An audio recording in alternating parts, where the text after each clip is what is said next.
Okay, the last part of 4.2. Recapping what we've seen so far is we looked at sigma notation, so how to add things up without actually adding them up, so we could use some formulas. We also looked at Riemann sums, saying if we were estimating the area under a curve, it would help if we could use rectangles. And we looked at the left, the right, midpoint, and trapezoid.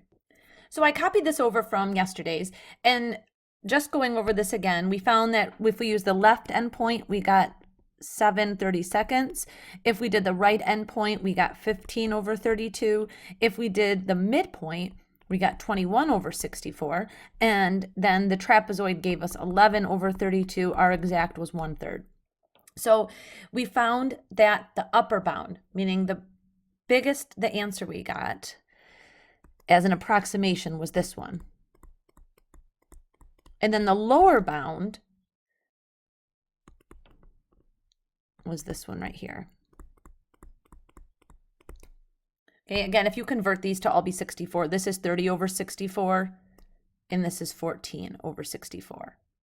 This is 22, right? So if I'm comparing them, we said all of these answers were wrong, right? All of these were wrong, but this was over approximation, this was under, and these were in the middle. We said trapezoid, look at how close that is. 11/33 would have been exact. Okay, then I gave you this picture, and we said, well, what if we kept making the rectangles? And I only looked at the right sum here, just for an illustrative purpose. But look at, if we were at 10, we were way over. If we were at, looks like a 30, we were just a little over. We got to 50, we were barely over. Then we said, well, what if I went to 1,000, right? If I had 1,000 rectangles, can you guys imagine how tiny they'd be? Look at the left is the right. Okay, so our goal today is going to have much more than 1,000. What if we had an infinite number of rectangles?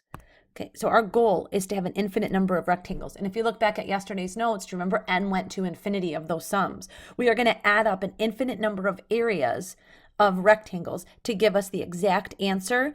And this idea of approximating the area of a region using the sum process is by Bernard Riemann. Okay, that's why they're called Riemann sums. Now, this is kind of a fancy way to look at it. Let's see what this is saying. F is continuous and non-negative on the interval. So we're looking like above the x-axis. As n goes to infinity, they're saying of the lower and upper, then they're going to be equal to each other. One way to look at this is, let's say this is my rectangle, right? You can see that the left point is different from the right point. But if I have an infinite number of rectangles, I need you to understand that that makes them so teeny tiny in width. Like, look right here. If I only have 50 rectangles, look how tiny these are. Now, can you imagine there's an infinite number of these? They're so small that when you go to draw your rectangle in, it's even thinner than that. So the left is the right. And that's what this is saying. This is going to be your lower sum because you have S of n. This is your upper sum. So your lower sum, do you see all the equal signs, is your upper sum. Looking up here, look at our lower sum was nowhere near our upper bound sum. But because these are so close, you can't really distinguish between the left and the right. And again, because this is more of a concept, if we need to talk about this in class, we can. We're going to add up an infinite number of rectangles. See the infinity? We're adding up an infinite number of rectangles. Sigma means to add. Rectangles have base and height. Delta x. Remember delta x, it's over here. It's b minus a over n. So delta x is your base. And then if you remember from the Riemann sum lesson, that the height was where we hit the curve. So do you notice that you're taking an input and subbing into actual function to get the height? So this is just adding up rectangles is all that this says. Okay, another way to look at it is looking at this definition of the area of a region in the plane. Again, look at the idea. F is continuous and non-negative. This kind of says the same thing. Our base is divided up into n regions. So the width of each one is b minus a over n. Okay, taking this apart. Adding up an infinite number. This means to add up. Adding up an infinite number of rectangles. If you look here, this is the base, delta x, and this is the height. Now, what is this saying over here? Let's look at a graph real quick. Let's say I divide it up into x naught x1, x2. Let's say I is 1. If I is 1, this is x sub 1, c sub 1, and if right here, if you do 1 minus 1, that's 0. So they're saying to find your output, which is your height, pick some input between the left and the right bound. Do you see the left, x of 0, and x of right? So let's say it would be in here, right? This would be C1. They're saying sub that in. So we're not necessarily using a left or a right, and this is a huge exaggeration. If I have an infinite number of rectangles, no way are they this wide, right? They're actually just as wide as a stick and even thinner than that. So C sub 1 is some number between the left and the right, but the left basically is the right because it's so thin. Okay, and then we sub that back into our function. Okay, it looks like there's a lot of space left. We're actually going to use the majority of this page as we go through this problem. Use the limit process to find the area of the region between the graph of the function, the x-axis, over the indicated interval. Okay, off to the first and last example of today. So let's keep in mind what we're doing. We are trying to find the area under this curve, dividing it into an infinite number of rectangles from 0 to 3. Okay, so let's sketch it first. If I sub a 0 in, I'll end up at 8. And then if I sub a 3 in, because that's the bound, I'm going to end up at 2. Okay, so I'm here. Okay, so we have this line here. 8 minus 2x is a line. Sorry, that got a little curvy there. And I'm trying to find the area under the curve between 0 and 3. So here is my region. I'm taking this region and dividing it into an infinite number of rectangles. So like this rectangle, right? We have an infinite number. Remember, because there's an infinite number, they are so tiny. They're so tiny that we can't distinguish left from right. Okay, now to set this up, I'm going to take this piece and draw it to the side over here. So I'm going to say that I'm going from 0 to 3. So I'm really just extracting this bottom part. And I have to figure out the width of my rectangles. Well, do you guys remember the formula? Delta x is b minus a over n. In this case, delta x is 3 minus 0 over n. So each rectangle has a width of 3 over n. It's n because we're dividing it into an infinite number of rectangles, but we're not going to use infinity. We're going to use the limit process like we have right here and let n go to infinity. So we're adding up an n number of rectangles and let n go to infinity. So 3 over n is the base. So the first base, if I were to draw a rectangle in here, the first base would have a gap here of 3 over n.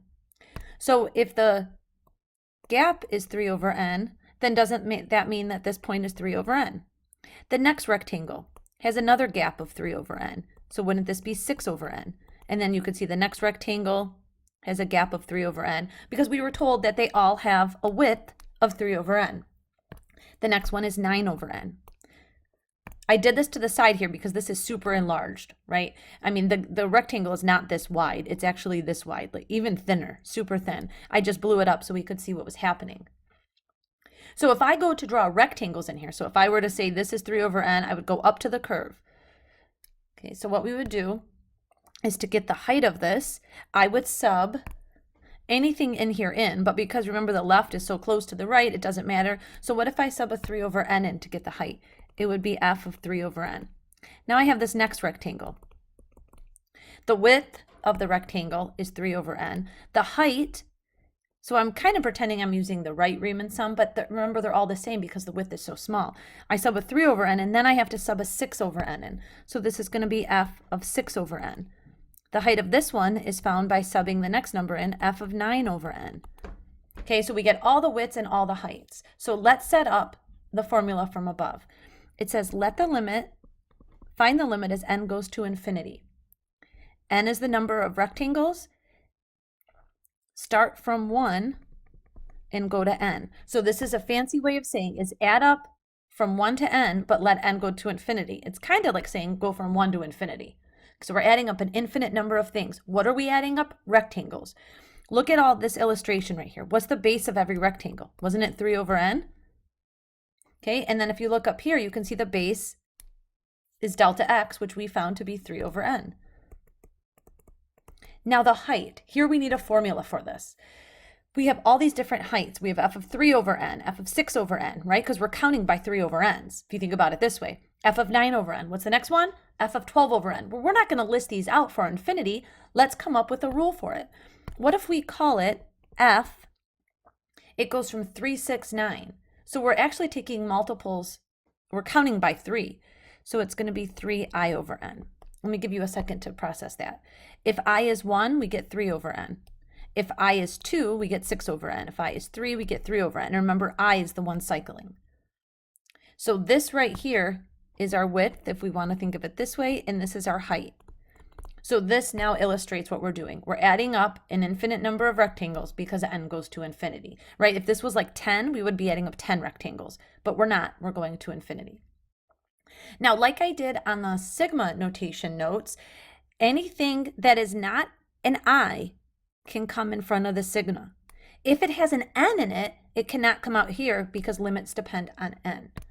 So what we're going to say is the limit as n goes to infinity. Do you guys see this 3 over n? There's no I in that. So I'm going to write this over here and separate it. Then I'm going to say, what do I have left? I have, so look at 3 over n came here, limits here, sigma's here. I have to sub 3i over n into my function because it says f of 3i over n. Here's f. So that is going to be 8 minus 2, 3i over n. Now we're back. We're out of the difficult part of limit process, and now we're back into just sigma notation. We've done something like this in the last unit, or the last set of notes. So now we have limit as n goes to infinity. Guys, this first part, the 3 over n and the limit, that's going to be around for a while. We have to simplify this sigma. Remember, if we're adding or subtracting, we can look at sigma separately. Okay, so what we're doing, look at, I did sigma to 8, and now I'm going to apply sigma over here. So that is going to be sigma. Try to do a better job writing my sigmas with this pen. We get 6i over n. Sigma, now that we've expanded this piece, I is the only thing dependent on it. This 6 over n is irrelevant. You don't have to write it out in front, but I think that it helps you to see the rule. Okay, so this part, I'm going to do it, but if you guys don't need to do it in your notes or in your homework, that's okay. What I'm going to do is take out, because sigma only depends on I, this 6 over n can come in front of the sigma. Again, if you don't do that in your homework, it's totally okay. 3 over n. Okay, now we're good to go. This is like the rule where we added up c n times. So I have 8 plus 8 plus 8 plus 8. It's not changing all the way to n. That's 8n. 6 over n was not an I, so it didn't matter. This, though, this is that rule that I showed you, the n plus 1 over 2.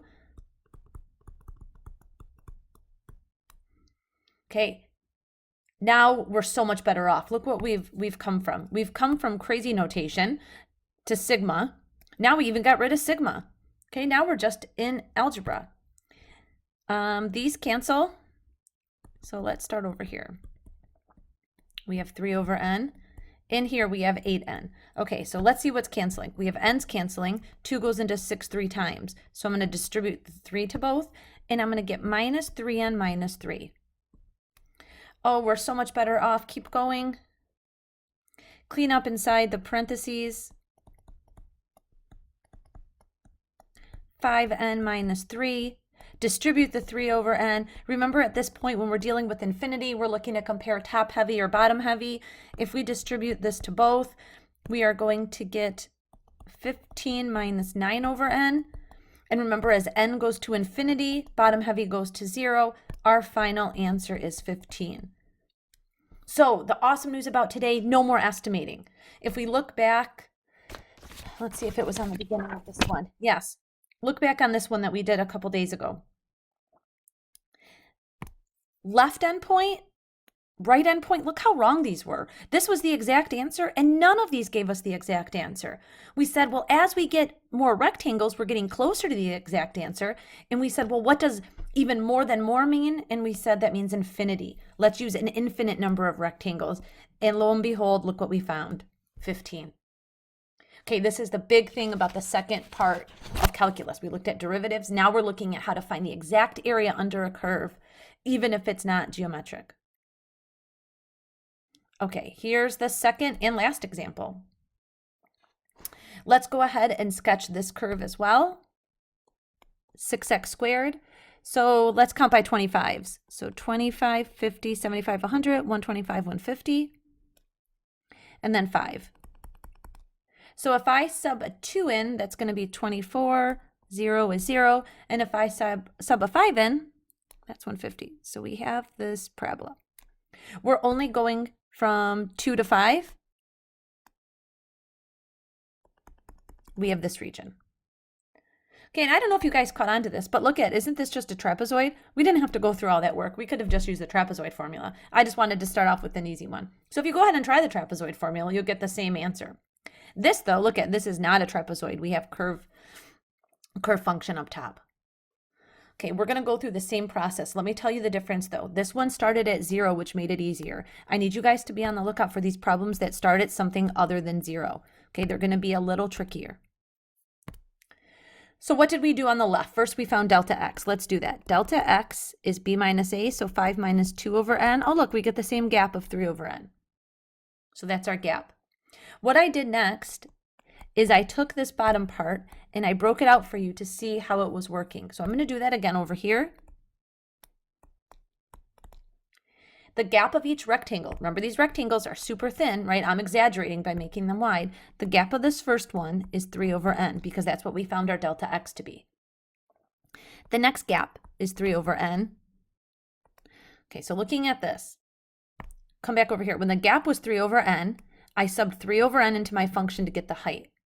I'm not going to sub 3 over n in anymore. Think about it. What would I sub in? What value is this? I didn't start at 0. I started at 2. So do you guys see that this value right here is 2 plus 3 over n? This is going to be 2 plus what? I went over 3 over n and another 3 over n. How about a 6 over n? So now when I go to find this rectangle, it's going to be the base, which is 3 over n. The height is found by subbing this in, 2 plus 3 over n. So the height is 2 plus 3 over n. This height will be 2 plus 6 over n, because do you see the 6 right here? Now we essentially did that over here. Look at it's 0 plus 3 over n, 0 plus 6 over n. Now it's 2 plus 3 over n, 2 plus 6 over n. And again, if any of this is confusing, I can go over it with you more in class. Okay, setting this up, we want the limit as n goes to infinity because we want an infinite number of rectangles. We are going to add up the area of the rectangle. The base of all of them is 3 over n. The height is found by subbing 2 plus 3i over n. Why 2 plus 3i over n? Because it goes from 3 over n to 6 over n. This I, as I goes from 1, that's going to give me 2 plus 3 over n. If I is 2, 2 plus 6 over n, which gives me this. It looks so similar to what we have over here, but this was really a 0 plus 3i over n. Now we're starting at 2.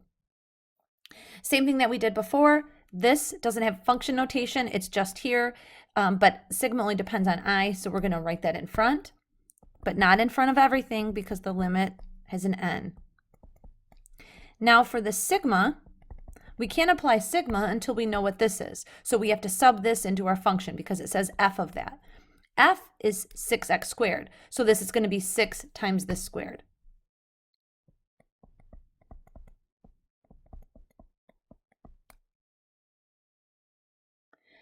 Okay, going on even more. If you don't want to write this 6 over here, you don't have to, but I think it's going to be easier for us. It doesn't have an I, so we can move it. And this is going to be 18 over n. Now we want to apply our sigma rules, but first we have to break this out. So we moved the 6 here to be 18. Now I have to expand this, FOIL this.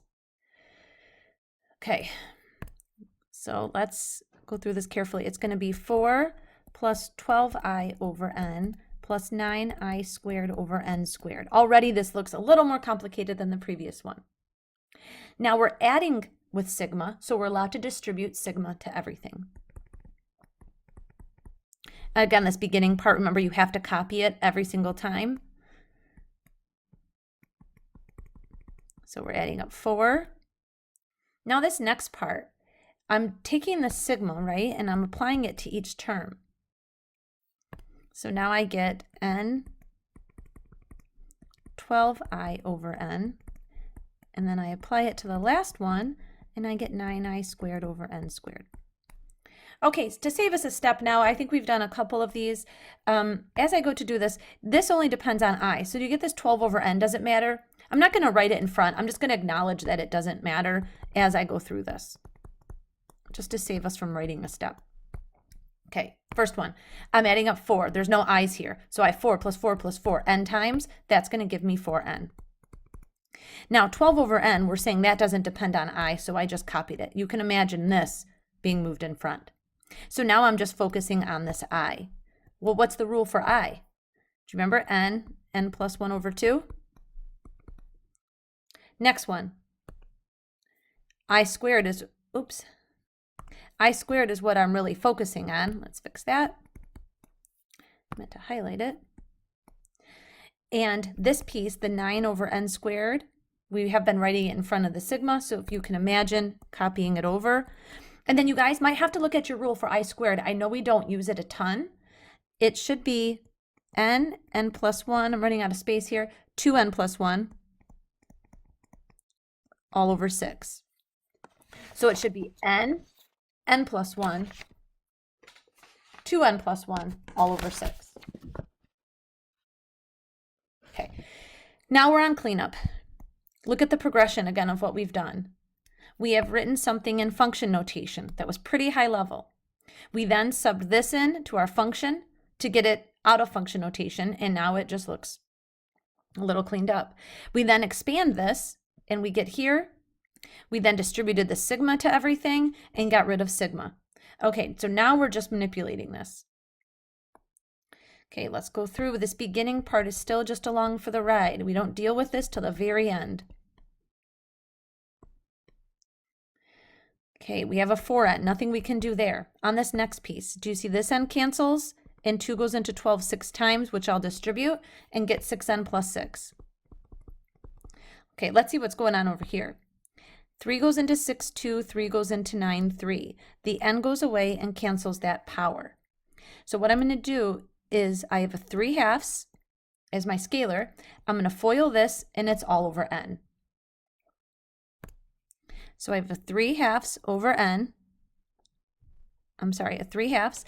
If I FOIL the top, I'm going to get 2n squared plus 3n plus 1, and then all over n, because this n is still here. So 3 over 2n, 2n squared plus 3n plus 1. Limit, guys, we're almost there.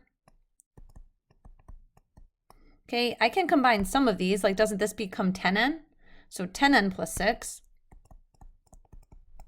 plus, okay, now cleaning this up, we're going to go piece by piece here.